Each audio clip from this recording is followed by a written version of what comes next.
Best health packages up to 80% discount. Tirumala Diagnostics.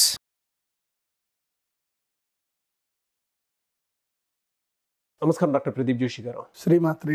ఇంట్లో మనకు తెలియకుండానే కొన్నిసార్లు అటు వైఫ్ అండ్ హస్బెండ్ మధ్య కానివ్వండి, లేదు అనుకుంటే పిల్లలకిను పెద్దవాళ్ళకి మధ్య కానివ్వండి, చిన్న చిన్న సమస్యలు చూస్తూ ఉంటాం, లేదా హెల్త్ ఇష్యూస్ చూస్తూ ఉంటాం.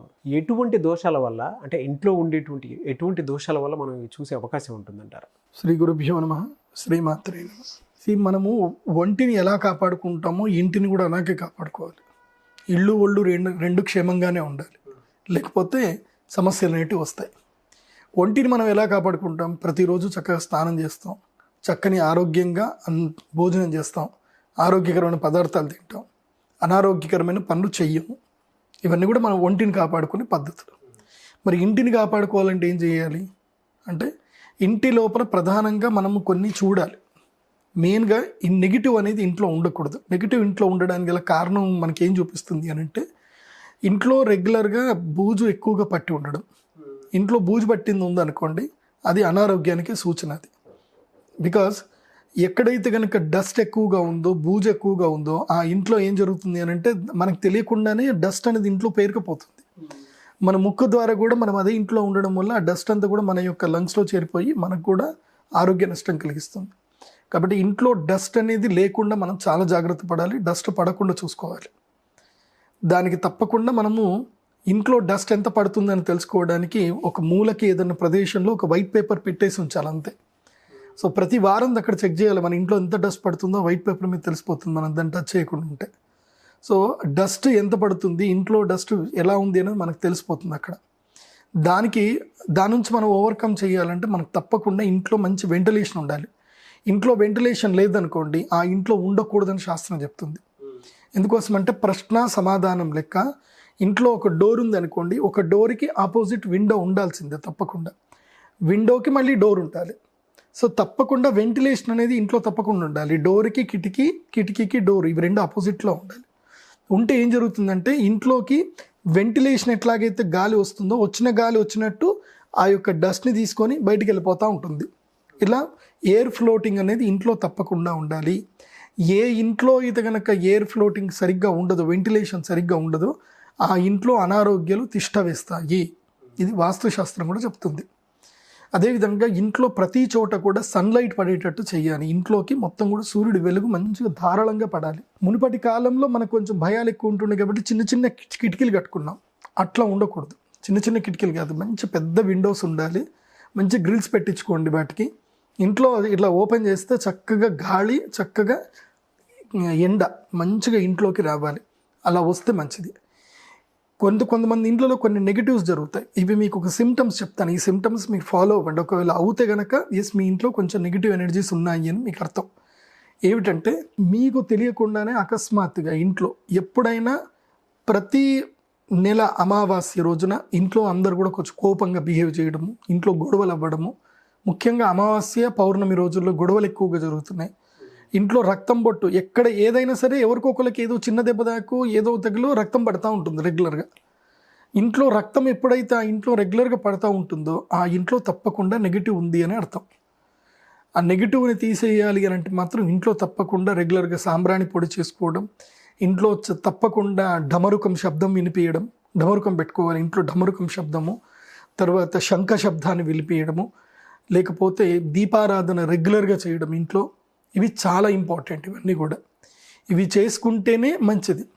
తర్వాత ఇంటికి ఏం చేయాలంటే, ప్రతి అమావాస్య ఏం చేయాలంటే, ఇంట్లో నుంచి అందరూ కూడా బయటకు వచ్చి, అమావాస్య సాయంత్రం 6 గంటల తర్వాత ఏం చేయాలంటే, ఇంట్లో నుంచి అందరూ బయటకు వచ్చేసి ఏం చేయాలంటే, ఇంటికి కొబ్బరికాయ మీద ఒక కర్పూరం వెలిగించి, అది ఇంటికి కానీ షాపుకి కానీ, ఇప్పుడు కొన్ని షాప్స్కి కూడా కొన్ని అసలు బిజినెసే ఉండదు. సో అమావాస్య రోజు ఏం చేయాలి అని అంటే కనుక, కొబ్బరికాయ మీద కర్పూరం వెలిగించి చక్కగా రైట్ సైడ్ ఇలా హారతి తిప్పి, మళ్ళీ లెఫ్ట్ సైడ్ కూడా హారతి తిప్పి, ఇలా లెఫ్ట్ సైడ్ తిప్పుతూ కొబ్బరికాయని పగలగొట్టేసేయాలి కర్పూరం కింద వేసేసి. ఆ తర్వాత ఏం చేయాలి, నిమ్మకాయ ఉంటుంది కదా, నిమ్మకాయని కూడా ముందు కోసి కరెక్ట్గా మధ్యలో గడప దగ్గర కోసి, అటుపక్కన ఇటుపక్కన పెట్టి దాంట్లో పసుపు కుంకుమ వేసి, అక్కడ కూడా ఇంత కర్పూరం వెలిగించాలి నిమ్మకాయల మీద. ఇలా వెలిగించి ఏవైతే కనుక కుంకుమ నీళ్ళు ఉంటాయి కదా, కుంకుమ నీళ్ళు గడపకి వేయాలి. ఇంకా ఇంట్లో కొంచెం చిత్ర విచిత్రమైన సంఘటనలు జరుగుతున్నాయి, ఇంట్లో ఎవరికైనా ఒకళ్ళకి అనారోగ్యంగా ఉంటుంది, దెబ్బలు తాకుతున్నాయి అని అంటే అమావాస్య రోజు ఏం చేయాలి అని అంటే ఈ యొక్క కుంకుమ నీళ్ళు ఉంటాయి కదా, కుంకుమ నీళ్ళన్నీ కూడా తీసుకొని ఒక పాత్రలో వేసి కుంకుమ వేసి అందులోపల అమ్మవారి యొక్క మంత్రం చెప్తూ శ్రీమాత్రే నమః శ్రీమాత్రే నమః అని మంత్రం చెప్తూ నీళ్లు పోయాలి. కుంకుమ మీద నీళ్లు పోసి కుంకుమ మొత్తం కూడా ఇది పారాణి లెక్క తయారవుతుంది, అంటే ఎర్రగా తయారవుతుంది నీళ్ళు. ఆ ఎర్రటి నీళ్ళని ఏం చేయాలి అని అంటే ఇంటి చుట్టూ కూడా ఏం చేయాలంటే ఇలా ధారగా పోసుకుంటూ రావాలి ఇంటి చుట్టూ. మీరు ఏ మంత్రాలు అక్కర్లేదు, శ్రీమాత్రే నమః అమ్మవారి యొక్క మంత్రం, దానికి మించిన గొప్ప మంత్రం ప్రపంచంలో ఏది లేదు. శ్రీమాత్రే నమః అనే మంత్రంతో చక్కగా ఇంటి చుట్టూ ఈ యొక్క కుంకుమ నీళ్లు పోయాలి. కుంకుమ నీళ్ళు ఇంటి చుట్టూ పోసుకోవడం వల్ల ఏం జరుగుతుందంటే ఇంట్లోకి ఏ నెగిటివ్స్ రావు, ఉన్నా సరే ఇంకా బయటికి వెళ్ళిపోతాయి. ఇంకా ఇది ఇందాక చెప్పిన అమావాస్య ఇదంతా చేసిన తర్వాత చేయాలి. తర్వాత గుమ్మడికాయ కొట్టడం కూడా ఒక విధంగా మంచిదే. ఎందుకోసమంటే 100 బలులు ఏవైతే ఇస్తామో, పశు బలులు ఏవైనా జంతు బలు 100 బలులు ఇస్తే ఎంత ఇదో ఒక్క గుమ్మడికాయని బలిస్తే అంతగా గొప్ప. కాబట్టి గుమ్మడికాయ బలి ఇవ్వాలి. ఇలా ఇచ్చి చక్కగా ఇంటిని ఎప్పుడు కూడా ఏదైతే కనుక రాళ్ల ఉప్పు ఉంటుంది కదా, రాళ్ల ఉప్పు వేసి ఇంటిని క్లీన్ చేసుకోవాలి. వారానికి ఒక్కసారి అయినా సరే తప్పకుండా ఇంటిని క్లీన్ చేసేటప్పుడు రాళ్ళు ఉప్పు వేసుకొని ఇంట్లో గచ్చి మొత్తం క్లీన్ చేసుకోవాలి. ఇంటి యొక్క సభ్యులు ఎప్పుడైనా ఒకటి గుర్తుపెట్టుకోండి, నేను చాలా ఇళ్లలోకి వెళ్తాను, చూస్తూ ఉంటాను, పిల్లలు కానీ మగపిల్లలు మెయిన్గా ఏంటంటే ఇంట్లో అమ్మని అదొక శాలరీ తీసుకొని పని మనిషి లెక్క చూస్తారు మీ అమ్మని. అట్లా ఎప్పుడు మీరు చూడకండి. మీ అమ్మగారికి మీరు హెల్ప్ చేయండి. వంట ఇల్లు వరకు ఆమె బాధ్యత తీసుకుంటుంది, మీ కోపం మీ కడుపు నిండా అన్నం పెట్టడం మాత్రం ఆ బాధ్యత తీసుకుంటుంది. కానీ మీరేం చేయాలి అంటే ప్రతి ఆదివారం హాలిడే దొరికింది అని అంటే చీపురు పట్టుకోవాలి, ఇల్లు మొత్తం క్లీన్ చేసుకోవాలి. మీరందరూ కలిసి పని చేసుకోవాలి, ఇల్లు మీది కదా, అందరూ కలిసి పని చేసుకోవాలి. ఇలా కలిసి పని చేసుకోవడం వలన కూడా ఆనందం ఉంటుంది. ఇంట్లో బూజు ఉండకూడదు. ఏ ఇంట్లో అయినా బూజు ఉంటే ఆ ఇంటికి దరిద్రం పట్టినట్టే లెక్క. ఇంట్లో బూజు ఉండకూడదు. ఇంట్లో బూజు అందుకోసం ఎందుకు చూపిస్తా అంటే మనకి నేచర్ కరెక్ట్గా చూపిస్తుంది. 3 సిమ్టమ్స్ చూపిస్తుంది నేచర్, పెస్ట్ తోటి చూపిస్తుంది.